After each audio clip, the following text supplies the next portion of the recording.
I slammed into the wall behind me. Solid. Cold. Real. My body was still flesh. Still bone. Still mine. For one desperate heartbeat, relief flooded through me. Then the room began to die. The mannequins held the creature at the doorway, refusing to let its grotesque body cross the threshold. But they couldn't stop its hands. There were too many. Those endless pale hands reached through the gaps between the mannequins, snatching at the invisible threads that held my world together. One tug. A window disappeared. Another. The lights crashed into darkness. Another. The ceiling dissolved. Another. The walls unraveled like old cloth. The shop wasn't collapsing. It was being unmade. Every violent pull stripped another piece of reality away. The air filled with the whisper of countless threads being ripped free.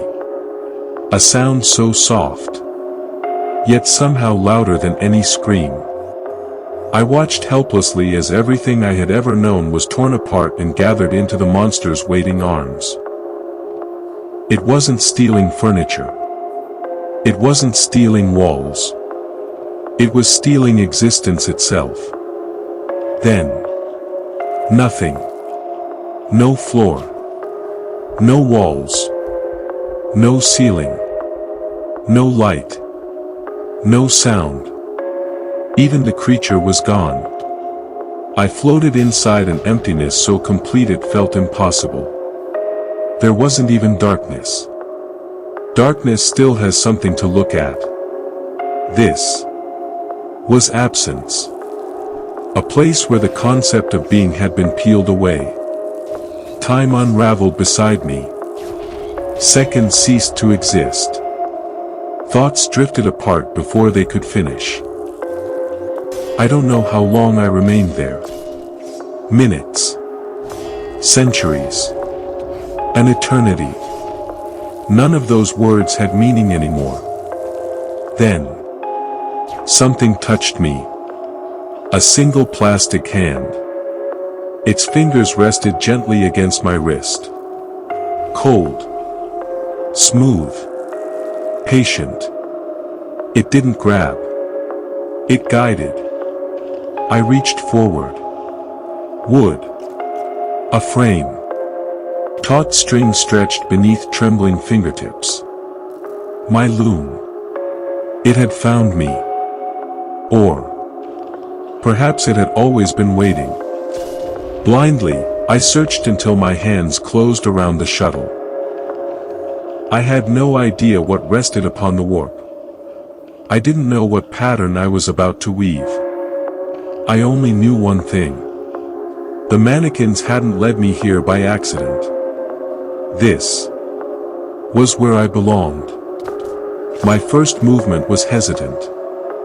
The shuttle slid only a few inches.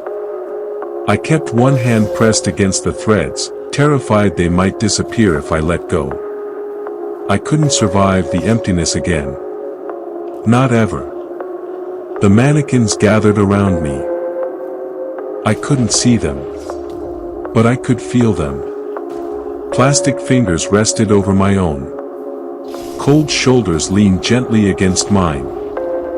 Featureless faces pressed close enough that I could almost hear them breathing. Except mannequins don't breathe. Do they?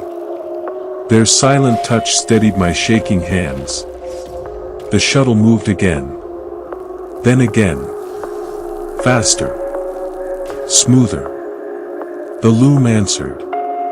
Click. Clack. Click. Clack. Its rhythm echoed through the void like the beating of an enormous heart. The mannequins embraced me from every side. Not imprisoning me. Protecting me. Keeping the darkness away. Slowly. Very slowly. Light returned. Not sunlight.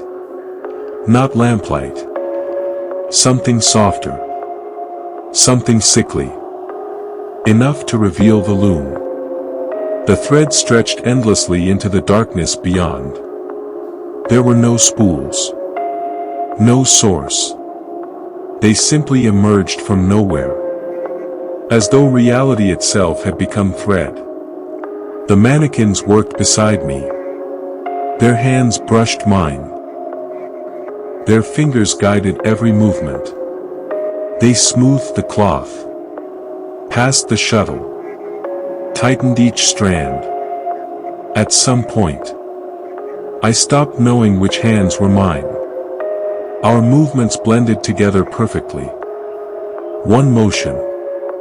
One rhythm. One purpose. The monster had tried to erase my world. It had nearly succeeded. But it had made one mistake. It had left me alive. Now, I would weave everything back. Not with 2 hands. With many. Walls rose from thread. Shelves returned. Tables. Fabric. Needles. Doorways. Every twisted corner of my little tailor shop slowly emerged from the endless cloth. Stitch by stitch, I reclaimed everything the creature had stolen. Or perhaps, I made something new. Something better. Something that had always wanted to exist. The loom never stopped singing. Click. Clack. Click. Clack. Its rhythm filled the shop once more. I smiled. The mannequins smiled with me. None of them had mouths. Yet somehow, every one of them was smiling. And together, we listened to the quiet, comforting song of the loom.